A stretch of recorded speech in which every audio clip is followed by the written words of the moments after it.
இறைவார்த்தை மார்க்கு நற்செய்தி அதிகாரம் 3 இறைவசனங்கள் 7 முதல் 12 முடிய.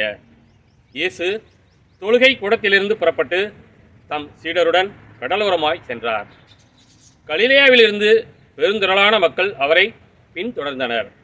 மேலும் யூதேயா, எருசலேம், இதுமேயா, யோர்தான் அக்கரை பகுதி, தீர், சீதோன் ஆகிய இடங்களிலிருந்தும் பெருந்திரளான மக்கள் அவர் செய்தவற்றையெல்லாம் கேள்வியுற்று அவரிடம் வந்தனர்.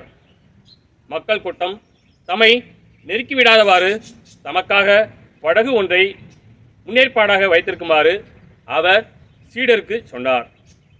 ஏனெனில் பலரை அவர் குணமாக்கியதால் நோயிற்றோர் அனைவரும் அவரை தொட வேண்டுமென்று வந்து அவர் மீது விழுந்து கொண்டிருந்தனர்.